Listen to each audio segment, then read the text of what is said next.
இன்று மாட்டுப்பொங்கல் திருநாள், உழைப்பின் திருநாள், வேர்வையின் வெகுமதிக்கு வெற்றி கிடைக்கிற திருநாள். வேர்வையை இரத்தமாக உழைக்குகிற, இரத்தத்தை வேர்வையாக்கி உழைக்கும் மக்களின் வெற்றி திருநாள். நாம் வருகிற வழியில் ஒரு பெயர் பலகையை பார்த்தோம்.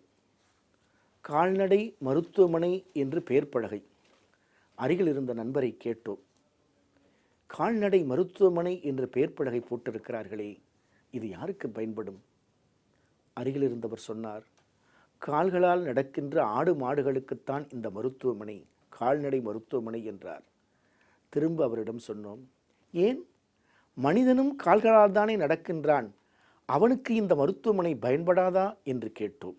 மனிதன் கால்களால் மட்டும் நடப்பவன் அல்ல, அவன் கருத்துக்களால் நடப்பவன், சிந்தனையால் நடப்பவன். அதனால்தான் நடையின் நுன்றியர் நாயகன் என்று அவன் போற்றப்படுகிறான்.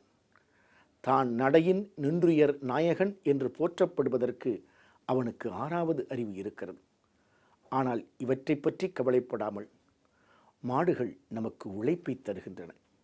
மாடு என்றாலே செல்வம் என்றுதான் பொருள். மனிதர்கள் ஏமாற்றுவார்கள், விலங்குகள் ஒருபோதும் நம்மை ஏமாற்றுவதில்லை. அவை நம்மிடம் அன்பை, நன்றியை வெளிப்படுத்துகின்றன. ஒரு MA படித்த இளைஞன் தன் சொந்த ஊருக்கு வந்தான்.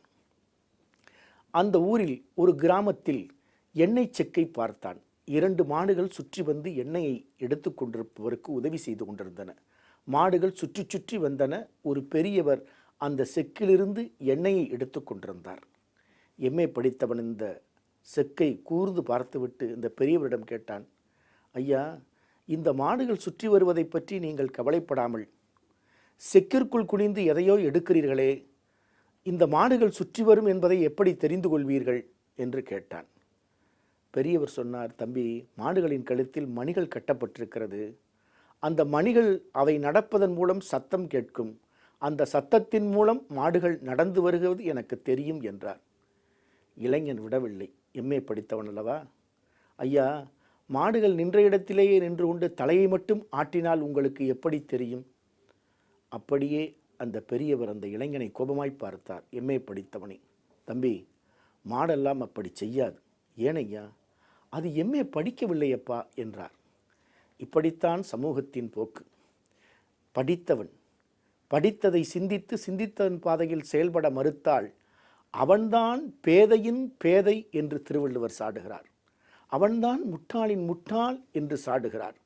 அதைத்தான் பாரதி சொன்னான், படித்தவன் சூது பண்ணினால் போவான் போவான் ஐயோ என்று போவான் என்றான். படித்த தலைமுறை தேசத்திற்கு நல்ல வழியை காட்ட வேண்டும். ஆனால் உழைக்கும் அடையாளமாய் விளங்குகிற நம் மாடுகள் ஆன்மீகத்தின் தளத்தில் கூட சிவபெருமான் தன் வாகனமாக எருதைத்தான் ஏற்றுக்கொண்டிருக்கிறார். அது பற்றற்ற உழைப்பிற்கு அடையாளம். சிவபெருமான் ஏறிச் செல்லுகிற வாகனம் எருது. சிவபெருமான் ஏந்தி பிடித்திருக்கிற கொடி எருது கொடி. புறநானூறு சொல்லும், உழுத நோன்பகடு அழி தின்றாங்கு என்று சொல்லும்.